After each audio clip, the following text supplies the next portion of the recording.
Hmm. Hi, good morning, friends. This is Dhanjan Bhatt. I just come here in front of you for teaching the next class for the spoken. And today we're just going to here learn the spoken fourth class now. और it is really very important topic to you all now. क्योंकि जो last पिछले class में हमने जो पढ़ा था, उस क्लास में हमने पढ़ा था कि आप लोग थोड़ा सा पीछे का वीडियो देखेंगे तो उसमें ध्यान दिए थे कि अगर हम लोग कोई भी एक्शन लेना चालू करते हैं अपने लाइफ में, कोई काम चालू करते हैं, ठीक है, तो निश्चित समय के बाद दूसरे से काम खत्म हो जाता है, ठीक है। तो ध्यान रखिए, मैंने एक दो फॉर्मेट बनाया था, आप लोग थोड़ा पिछले वाला क्लास देखिएगा। और फर्स्ट फोर्थ क्लास में इस really very important topic now, क्योंकि आज का हम लोग जो क्लास है बड़ा इंपॉर्टेंट है और इसमें हम लोग पढ़ेंगे। इस क्लास का नाम होगा अंडे का फंडा। ध्यान रखिए, क्या नाम होगा? अंडे का फंडा। और अंडे का फंडा क्या हो जाता है, ध्यान रखिए। तो अगर आप गौर करेंगे तो इसमें हम सबसे पहले एक अंडा बनाएंगे, ठीक है।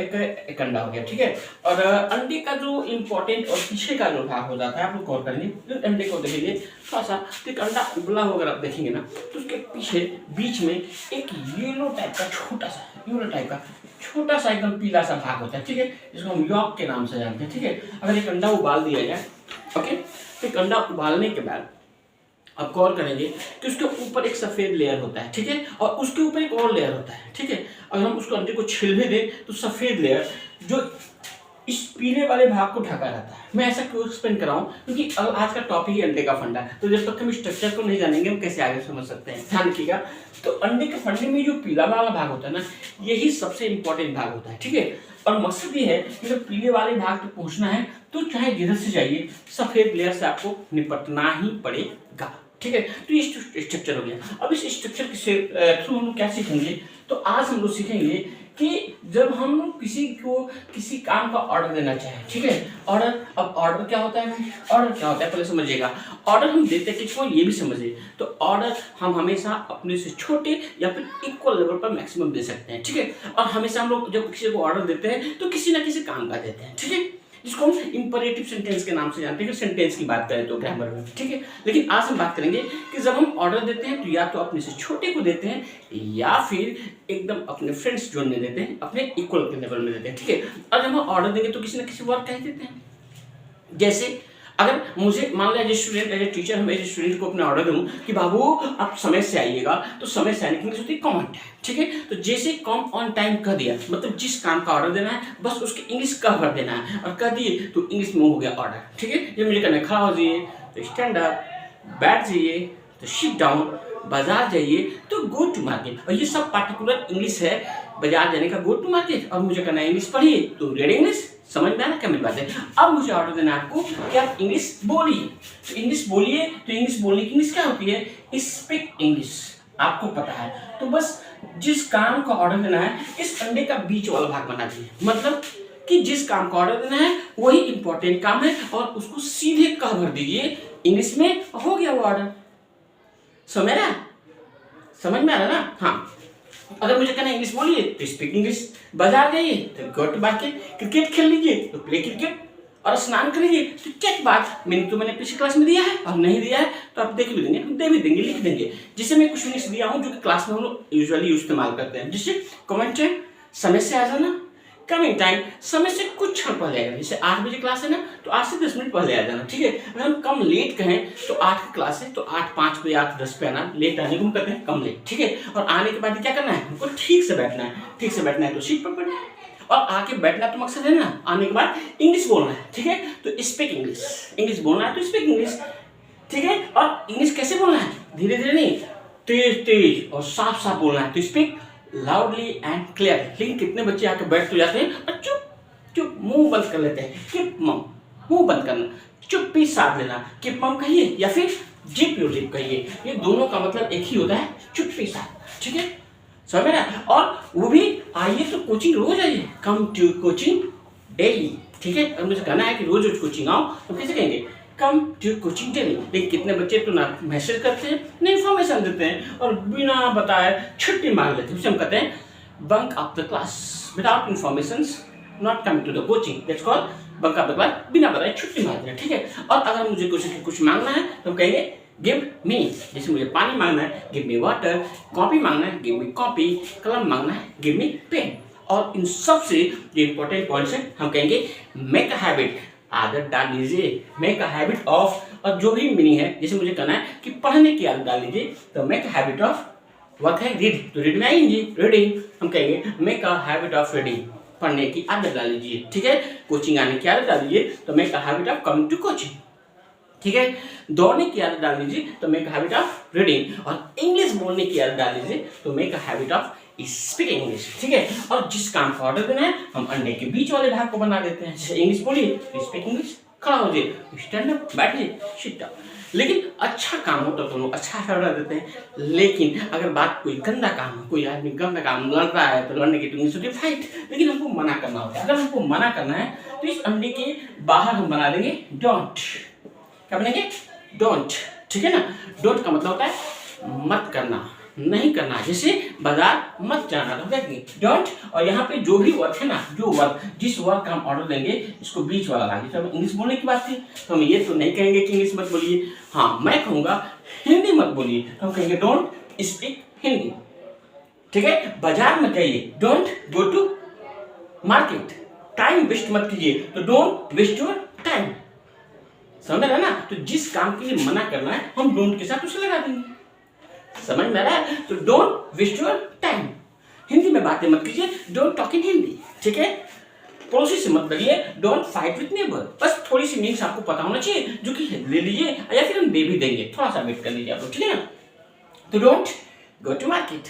अगर स्ट्रिक्टली मना करना है किसी काम के लिए, हमको स्ट्रिक्टली मना करना है, तो इसे डोंट से नहीं हो रहा है, तो नेवर से भी हम कर सकते हैं। बाजार कभी मत जाना, तो नेवर गो टू मार्केट। यहाँ पे जिस वर्ड के लिए हमको स्ट्रिक्टली मना करना है, नेवर के साथ हम वर्ड लगा देंगे। ठीक है, जैसे never go to market, Hindi में कभी बात मत करना, नेवर टॉक इन हिंदी। ठीक है, समझ में आ रहा है ना, कभी कभी फाइट मत करना, तो नेवर फाइट। लेकिन अगर यही काम अच्छा करते हैं और बहुत अच्छा वाला है, तो हम इसको स्ट्रिक्टली जोर देके ऑलवेज के साथ कहेंगे, जैसे हमेशा इंग्लिश बोलिए, ऑलवेज इंग्लिश हमेशा होता है, तो ऑलवेज अंडे के बाहर लगा दीजिए, ऑलवेज स्पीक इंग्लिश। हमेशा समय से आइए, ऑलवेज समय से आने का कॉमन टाइम होता है, तो ऑलवेज कॉमन टाइम। ठीक है, हमेशा इंग्लिश पढ़िए, ऑलवेज रीड इंग्लिश। हमेशा सुबह में जल्दी जग जाइए, तो always get up early in the morning. ध्यान रखिएगा, तो जहाँ स्ट्रिक्टली अच्छे काम के लिए करना है, तो ऑलवेज का वो अच्छा वाला वक्त लगा दीजिए। जहाँ स्ट्रिक्टली मना करना है, अगर काम गंदा करते हैं, तो नेवर के साथ उसे मना कर दीजिए, जैसे हिंदी कभी मत बोलना, नेवर स्पीक हिंदी, इंग्लिश हमेशा बोलना, ऑलवेज स्पीक इंग्लिश। समझ में आ रहा है ना। अब देखिए, अब हम कहेंगे कि भाई कुछ भी हो कोशिश तो करो, कोशिश तो आपके अपने हाथ में ना, कोशिश करो, प्रयास करो, ट्राई टू। चलो जो कुछ हो, इंग्लिश बोलने की कोशिश तो करो, तो ट्राई टू स्पीक इंग्लिश।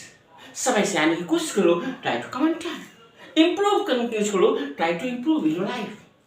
बस ट्राई के साथ वो वर्ड्स जिसको लिए हम ऑर्डर देना चाहते हैं, ध्यान रखिएगा, ये अंडे का फंडा है। ठीक है ना, try to speak English daily with your friends. ठीक है, अब यही क्यों, हम तो कहेंगे ट्राई एक बार फिर से करो ना, ट्राई अगेन टू, एक बार फिर से कोशिश करो, try again to talk English, try again to improve in your life, try again to achieve your target. बार बार कोशिश करो। अगर मुझे कहना है कि बार बार कोशिश करो, तो हम कहेंगे try again and again, try again and again, बार बार प्रयास करो। ठीक है, try again and again to talk in English, try again and again to speak English. जिस काम के लिए बार बार प्रयास करने करना है, तो ट्राई अगेन एंड अगेन लगा देना। ध्यान रखिएगा, अगर इसको और स्ट्रिक्टली करना है, तो हम तो कहेंगे कि हमेशा कोशिश कीजिए सर, हमेशा, क्या हो गया, ऑलवेज ट्राई टू, हमेशा इंग्लिश में बात करने की कोशिश कीजिए, always try to speak English. हमेशा समय से आने के प्रयास कीजिए, always try to come on time. समझ में आ रहा है ना, always try to come on time. ध्यान रखिएगा, अगर कोई काम गलत जो कि सामने वाला करता है और हमें स्ट्रिक्टली मना करना है, तो हम तो कहेंगे कि कभी कोशिश भी मत करना था, कभी कोशिश मत करना, नेवर ट्राई टू। क्या कहेंगे, नेवर ट्राई टू। हिंदी बोलने की क्लास में कभी कोशिश मत करना, never try to speak Hindi in the class. Time waste करने की कभी कोशिश मत करना, never try to waste your time in the life. ठीक है, समझ में आ रहा है। पड़ोसी से लड़ने की कभी कोशिश मत करना, तो never try to fight with your neighbour. समझ में आ रहा है? ध्यान रखिएगा, कई बार तो हम लोग दो ऑर्डर एक साथ देते हैं। हिंदी बोलने की कोशिश मत करना, हमेशा इंग्लिश बोलने की कोशिश करो। हम लोग ये भी करते हैं ना, ध्यान रखिए। हम कहते हैं हमेशा इंग्लिश बोलने की कोशिश करना, हिंदी बोलने की कोशिश भी मत करना। तो क्या करना है भाई, एक बार इसको बोल देना always try to speak English, और ठीक इसको बोलना never try to speak English. मतलब दोनों के साथ जोड़ेंगे तो कैसे हो जाएगा, always try to speak English, never try to speak Hindi. ठीक है, ध्यान रखिएगा। हमेशा मैं कहूँ कि हमेशा बाजार जाने की कोशिश करो, स्टेडियम जाने की कोशिश भी मत करना। तो कैसे कहेंगे, always try to go to market, never try to go to stadium. देखिए कितना आसान है ना, आसान। लेकिन जब बात ऑर्डर करने की हो तो जिस काम का ऑर्डर देना है उसको मेन भाग बना देना है। अगर सीधे कह देना है खड़ा हो जाओ तो स्टैंड कह देना है, जिस काम का सीधे ऑर्डर देना बस उसकी मीनिंग कर दीजिए, हो गया ऑर्डर इंग्लिश में।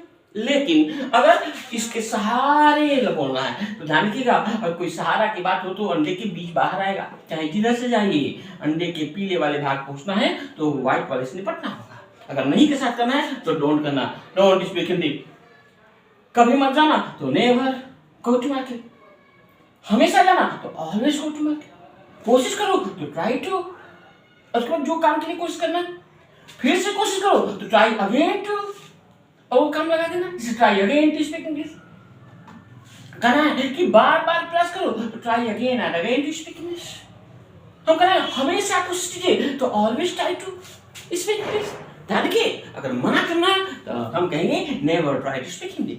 ये तो था ऑर्डर देने की बात। ध्यान रखिएगा, ऑर्डर हम किसको देते हैं, मैंने अभी कहा ना, या तो छोटा हो या फिर इक्वल हो तब तो ऑर्डर देंगे ना। लेकिन सामने वाला अगर प्रतिष्ठित हो, बड़ा हो, रिस्पेक्टेड हो तब क्या करेंगे। अब इसी को हम रिक्वेस्ट बनाते हैं, क्या करेंगे, रिक्वेस्ट करेंगे। रिक्वेस्ट का मतलब होता है प्रार्थना करना। ध्यान रखिएगा, तो जहां बात प्रार्थना की होती है कुछ नहीं करना, इसमें एक वर्ड लगा दीजिए प्लीज। प्लीज का मतलब हो गया प्रार्थना करना। जैसे मुझे कहना है इंग्लिश बोलो तब तुम स्पीक इंग्लिश कहेंगे, आइए कहना इंग्लिश बोलिए तो क्या कहेंगे, प्लीज स्पीक इंग्लिश। कहना है खड़ा हो जाइए तो कहेंगे प्लीज स्टैंड अप। समझ में आ रहा है ना, प्लीज का सहारा ले सकते हैं। हाँ एक बात और, प्लीज को आप स्टार्टिंग में भी बोल सकते हैं और प्लीज को आखिरी में भी बोल सकते हैं। ध्यान रखिएगा, प्लीज को स्टार्टिंग में बोल सकते हैं और प्लीज को आखिरी में बोल सकते हैं। हम ये भी कर सकते हैं प्लीज स्टैंड अप, या फिर भी कहूँ stand up please mind it. Please को हम आखिरी में बोले या फिर पहले कोई फर्क नहीं पड़ता है, क्योंकि यह सेंटेंस से परे की चीज है, ये रिक्वेस्ट को दिखाता है। ध्यान रखिएगा, इसलिए हम लोग जब पहचान कहेंगे मुझे 100 रुपये दे दीजिए तब कहूँ प्लीज गिव मी 100 रुपीज, या फिर मैं भी कर सकता हूँ गिव मी 100 रुपीज प्लीज। ध्यान रखिएगा, ये चॉइस आपकी है, मर्जी आपकी है। तो ये सिंपल सा छोटा सा फॉर्मेट था, हम कहते हैं अंडे का फंडा। ठीक है, कि जिस काम के लिए ऑर्डर देना है, जिसकी इंग्लिश करना है, या तो सीधे कर दीजिए या फिर इन सारे शब्दों का सहारा लेके भी बोल सकते हैं। लेकिन जब ऑर्डर देना हो या रिक्वेस्ट देना है, आप इस सारे इंग्लिश बोल सकते हैं। ओके, टेक केयर, जल्दी लिखिए, स्क्रीनशॉट लिए और नोट्स बना लीजिए। ठीक है, तो हम मिलते हैं अगले क्लास में। ओके, टेक केयर, खूब बोलिए, जितनी इंग्लिश आती है, जितनी मीनिंग आती है उसको बोलते रहिए। Take care,